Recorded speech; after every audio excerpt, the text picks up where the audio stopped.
বাংলাদেশ জামায়াতে ইসলামী আমির doctor Shafiqur Rahman ভারতকে উদ্দেশ্য করে বলেন, বাংলাদেশের 1 ইঞ্চি জমি আমরা কাউকে ছাড় দিব না, আমরা কোনো আগ্রাসন সহ্য করব না। তিনি বলেন, ভারতীয় মিডিয়ায় মিথ্যাচার চালিয়ে বাংলাদেশের সাম্প্রদায়িক সম্প্রীতি বিনষ্ট করতে চেয়েছিল, কিন্তু এদেশের মানুষ তাদের সে পাতা ফাঁদে পা দেয়নি। দেশের প্রশ্নে সবাই ঐক্যবদ্ধ হয়ে সেই ষড়যন্ত্র রুখে দিয়েছে। কুমিল্লা নামে বিভাগ না দেয়ায় বিগত সরকারের সমালোচনা করে তিনি বলেন, নামের কারণে বিভাগ না দিয়ে একটি জেলার মানুষের প্রতি জুলুম করা হয়েছে। দেশের 1 ইঞ্চি মাটির প্রতি অবজ্ঞাকারী কোনো ব্যক্তি প্রধানমন্ত্রী হওয়ার যোগ্যতা নেই। তিনি কুমিল্লা নামে বিভাগ বাস্তবায়নের দাবি জানান। এছাড়াও কুমিল্লা বিমানবন্দর সচলের যৌক্তিকতাও তুলে ধরেন তিনি। শুক্রবার 6 ডিসেম্বর সকালে কুমিল্লা টাউন হল মাঠে মহানগর জামায়াতে কর্মী সম্মেলনের প্রধান অতিথির বক্তব্যে তিনি এসব কথা বলেন। কুমিল্লা মহানগর জামায়াতের আমির কাজী দীন মোহাম্মদের সভাপতিত্বে সম্মেলনে মহানগরী নায়েব আমির অধ্যাপক AKM এমদাদুল হক মামুন ও সেক্রেটারি মাহবুবুর রহমানের যৌথ পরিচালনায় প্রধান বক্তার বক্তব্য রাখেন কেন্দ্রীয় নায়েবে আমির ডাক্তার সৈয়দ আবদুল্লাহ মোহাম্মদ তাহের।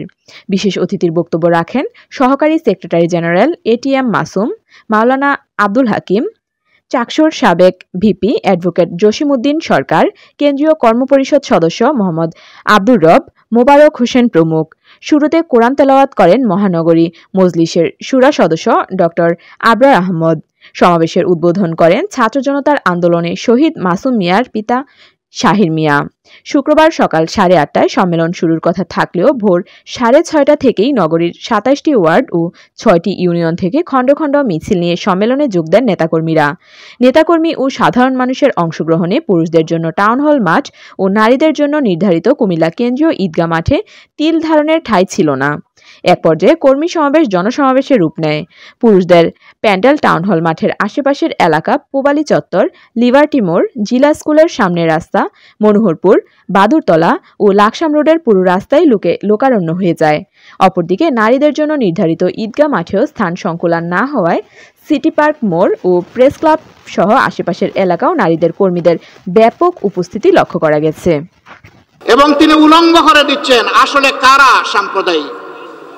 তিনি প্রমাণ করে দিচ্ছেন বাংলাদেশ সাম্প্রদায়িকতার দেশ নয়, বাংলাদেশ ভালোবাসার দেশ, বাংলাদেশ বিভিন্ন গোলাপের সমন্বয়ের দেশ। এই দেশে সকল ধর্মের বর্ণের সমস্ত মানুষ আমরা মিলেমিশে আছি, কারণ বাংলাদেশ আমাদের সবার। আমরা এবার বলেছি, সোচ্চারভাবে বলেছি, আমরা বাংলাদেশে কোনো মেজরিটি মাইনরিটি মানি না। বাংলাদেশে যারাই জন্মগ্রহণ করেছে তারা সকলেই বাংলাদেশের গর্বিত নাগরিক। এই মাইনরিটি শব্দ বলে বলে অন্যান্য ধর্মের ভাই বোনদেরকে ব্যবহার করে একটি গোষ্ঠী মূলত দেশের বাইরে থেকেই তাদের স্বার্থ হাসিল করতে চায়। এখন আমাদের এই ভাই বোনেরাও এটা বুঝতে পেরেছেন, তারাও সোচ্চার হয়েছেন। আপনারা দেখেছেন ভারতীয় হলুদ মিডিয়া যখন বাংলাদেশের বিরুদ্ধে নিকৃষ্ট যুদ্ধ শুরু করেছে, মিথ্যা তথ্য ছড়াচ্ছে, তখন জগন্নাথ হল থেকে আমাদের হিন্দু ছেলেমেয়েরা বের হয়ে তার প্রতিবাদ করেছে, কারণ তারা প্রমাণ করেছে এদেশ আমাদের সবার। তোমরা যা বলো তা অসত্য, তা মিথ্যা। তোমরা আমাদেরকে ব্যবহার করে তোমাদের মতলব হাসিল করতে চাও, সেই সুযোগ আমরা তোমাদেরকে দেব না। কেন ভারত এটা করে আমাদের সাথে? আমরা তাদের কি ক্ষতিটা করেছি? ভারতের কোনো আভ্যন্তরীণ ব্যাপারে আমরা হস্তক্ষেপ করেছি? ভারত বলে আমাদের দেশে সাম্প্রদায়িক সহিষ্ণুতার অভাব, সম্প্রীতির অভাব। হ্যাঁ, মানুষ দেখতে পাচ্ছে কোন বৎসর কতটা কোন ধর্মের মানুষ ভারতের উগ্র একটি সাম্প্রদায়িক গোষ্ঠীর কাছে নির্মমভাবে নিহত হয়, সারা বিশ্ব তার সাক্ষী। বাংলাদেশে এই ধরনের নিকৃষ্ট ঘটনা ঘটে না।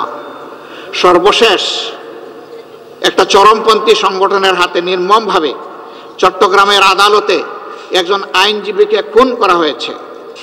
তারা চেয়েছিল এই খুনের মাধ্যমে একটা খুনের হুলি খেলতে। বাংলাদেশের মানুষ তাদের মুখে চুনকালি লেপে দিয়েছে। বাংলাদেশের মানুষ ধৈর্যের পরিচয়ে, সহিষ্ণুতার পরিচয় দিয়ে বলেছে এ খুনের সাথে যারা জড়িত তাদের বিচার হবে, কিন্তু তাই বলে নির্বিচারে আমরা সবার গায়ে হাত তুলতে চাই না। ভারত কি এমন একটা উদাহরণ দেখাতে পারবে? তাদের দেশের বুকে আছে। আপনারা দেখেছেন গতকাল বিভিন্ন ধর্মের যারা সম্মানিত ব্যক্তিবর্গ তাদেরকে নিয়ে প্রধান উপদেষ্টা একসাথে এক কাতারে দাঁড়িয়ে আওয়াজ তুলেছেন, এদেশ আমাদের সবার, আমরা এখানে কোনো সাম্প্রদায়িক বিভাজন চাই না। আমরা ধন্যবাদ জানাই আমাদের প্রধান উপদেষ্টাকে তার এই মহৎ উদ্যোগ নেওয়ার জন্য। উদ্যোগ নিয়েছেন, উদ্যোগ নিয়ে থেমে গেলে হবে না, এই যাত্রা আমাদের অব্যাহত রাখতে হবে। এর আগে